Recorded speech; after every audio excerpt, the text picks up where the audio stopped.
name is Chris, ignore the shirt, and welcome to Anime Debate. This is the show where we put two anime head to head. On this channel, we might review anime, we might think about anime in a new and different way. But on this show, we debate them.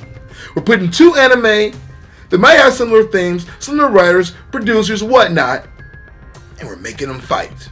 This week, we will see a battle that takes us away from our logical homes and puts us in the digital world. But with very different outcomes. Sword Art Online versus Overlord. Now, I'll just start this whole thing by telling you guys that I'm not one of these people that hates Sword Art Online. I know a lot of you guys are like, oh, Sword Art Online, it's trash. It's become a meme at this point that everyone in our community hates Sword Art Online. I'm going to tell you right now, I don't hate it. I actually really enjoyed it.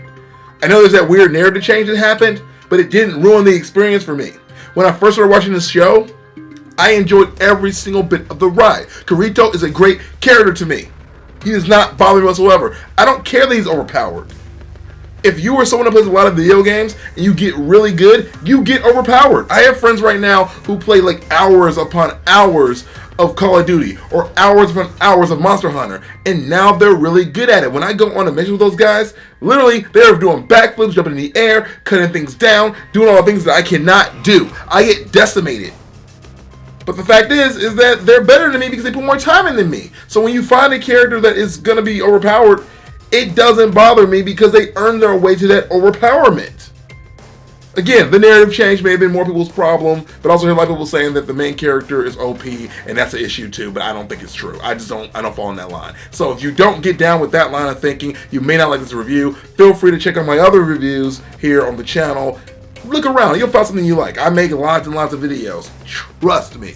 Now, let's just compare the plot of today's anime debate. Let's just start with Overlord. Now, Overlord, for me, it's kind of refreshing. I kind of was getting tired of this, oh, a regular guy gets stuck in the digital world and now he has fantasy fulfillment. It's pretty much what happens. You get stuck, you can't get out, the server locks down, or whatever, there's a virus, a challenge, something, you can't get out, so now you have to use your video game skills to survive. If you don't get out of the game, then you die. That's what normally happens. In this one, there's no threat of death just quite yet, but you are stuck in the game. But the twist is that the main character that we follow is a regular Japanese citizen that has reached a level of Overlord, which is really an evil dungeon master.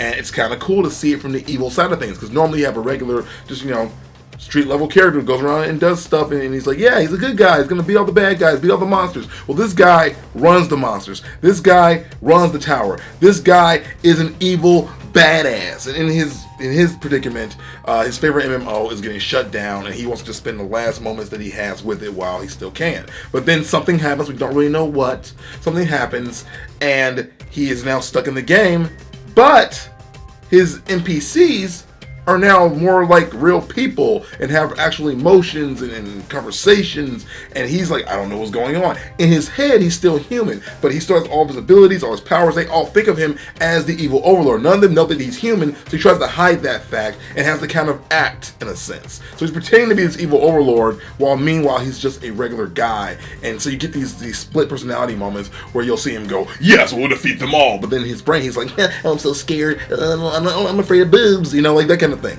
It's really cool to see both sides of the coin, but it's also really fulfilling to see this character do badass things, because you know that he has every ability in the world to do so, and it just feels good to see the bad guys win in this sense.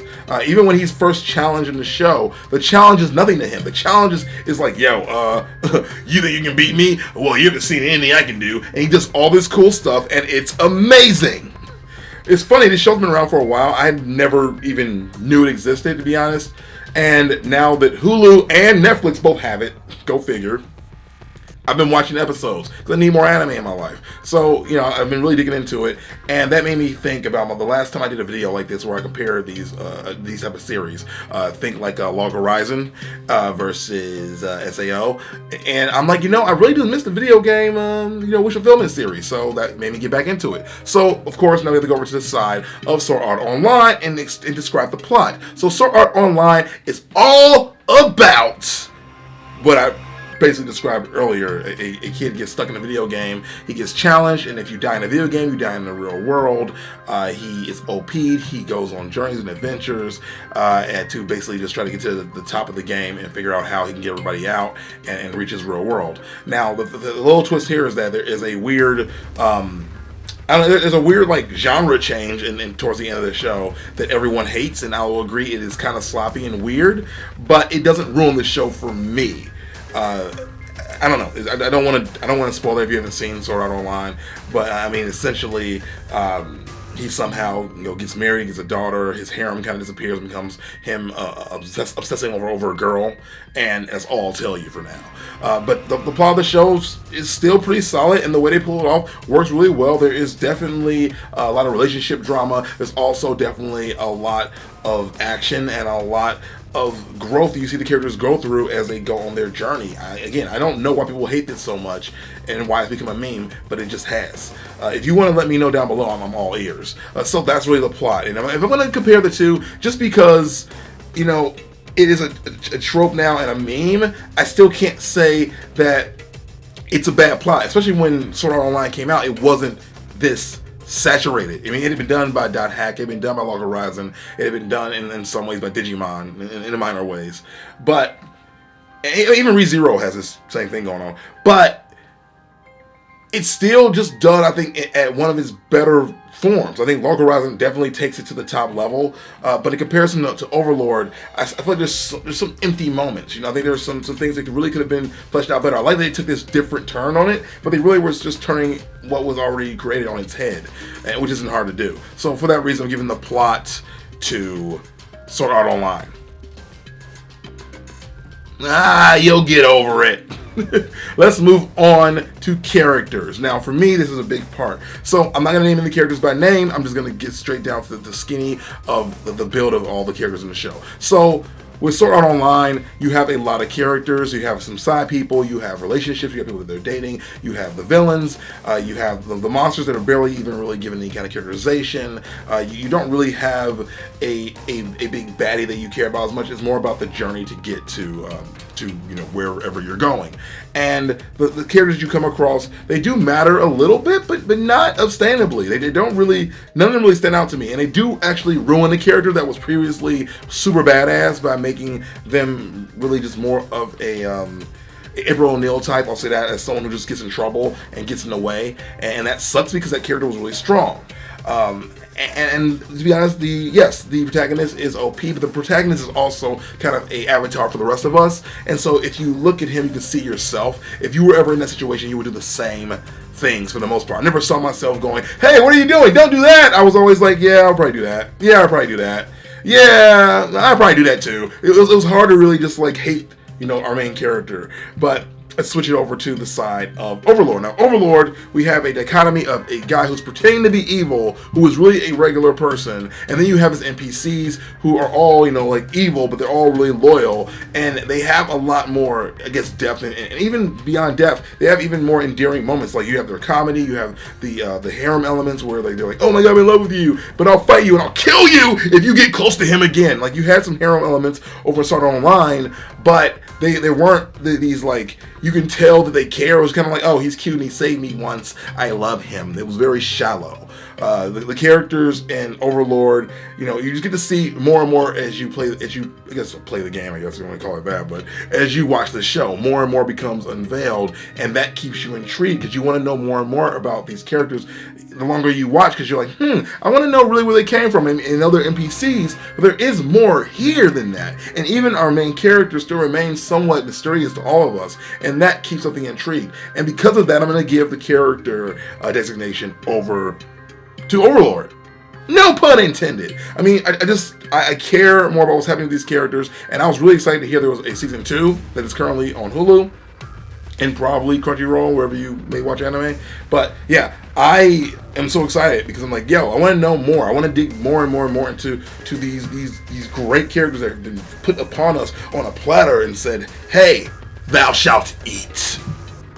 Now let's move into music. Now, this one is harder for me because I feel like they both kind of do the same thing and they use a lot of music that is interchangeable. If they switch the soundtracks on both these shows, I wouldn't really know the difference. But the thing is, which one really gets me pumped? Which one gets me like, yeah? Or which one has a better, OP?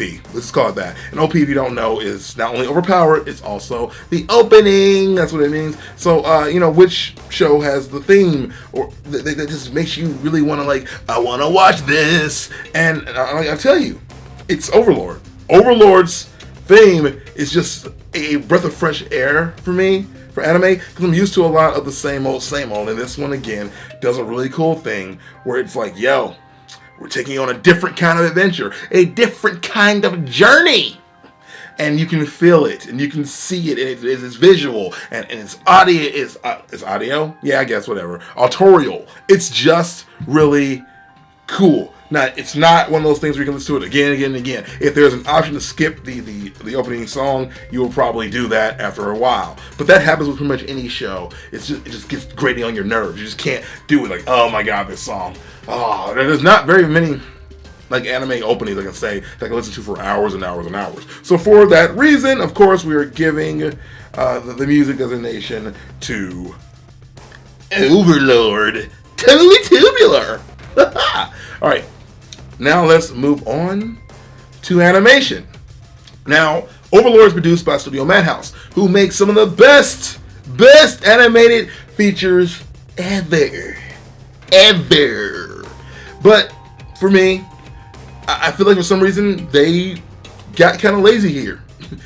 I just don't see that same flair. Even with, and I use designs as an aesthetic here, even with like the Overlord's option to go into his knight uniform, I was like, oh, that's what you go for? Like, you could have been super creative and done any number of things, and this is what you do. Or even where he wears the mask to try to conceal his face, so like the villagers aren't scared of him, because he's just basically just a lich or a skull.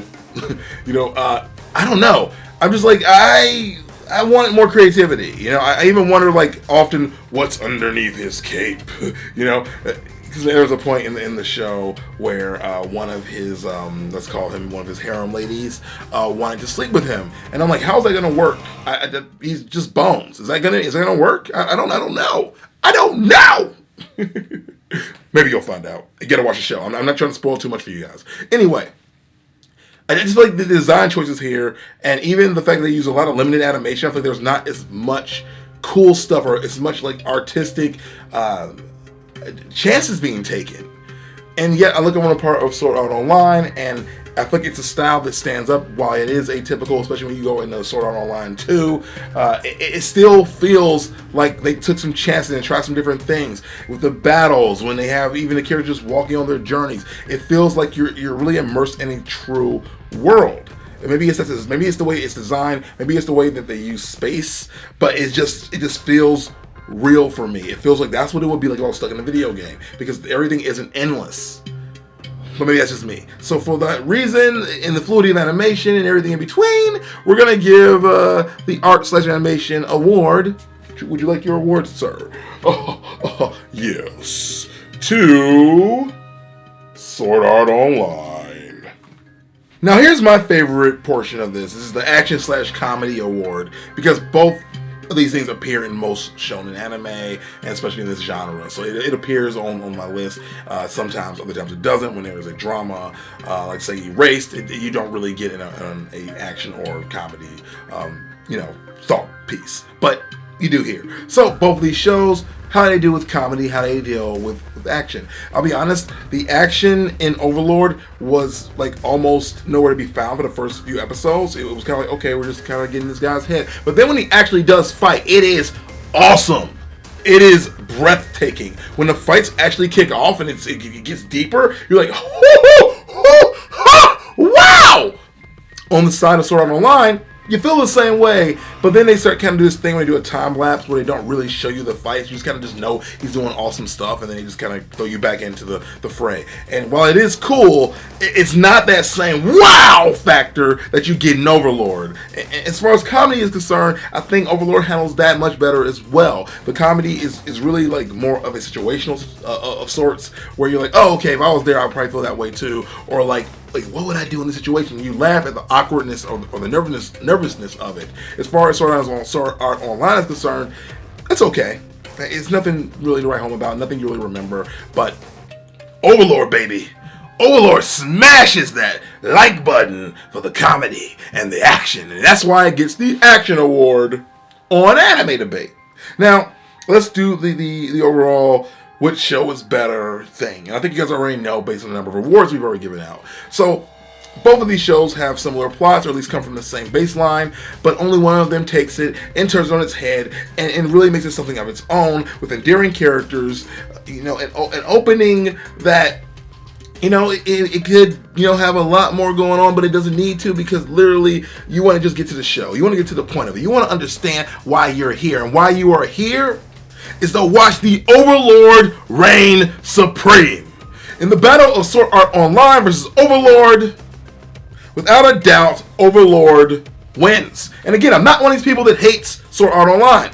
I think there are some shows worse than Sword Art Online. Oh my god, I've said it. And I might review those if you want me to. But I also want to know what you want me to review next on the next anime debate, so I know how to really get you guys going. And this is going to be a thing I'm going to do every week. Every week I'm going to watch a crap ton of anime, but I need to know what you want me to review next, or I can't do it. Honestly, I think that Sword Art Online is a perfectly serviceable anime. When people talk about anime, they are really bad, they always name it, and I'm like, yo, dude, it's not that bad. It's really not. It has a lot of value. It's screwed up, it's worth, but it still has value. But maybe that's another story or another video for another time. Let me know down below what you want to see me debate next on the next anime debate. My name's Chris, and I'll see you anime debaters next time.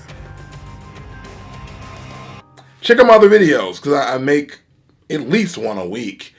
You can't say no to that, can you? Yeah, you can. Sorry.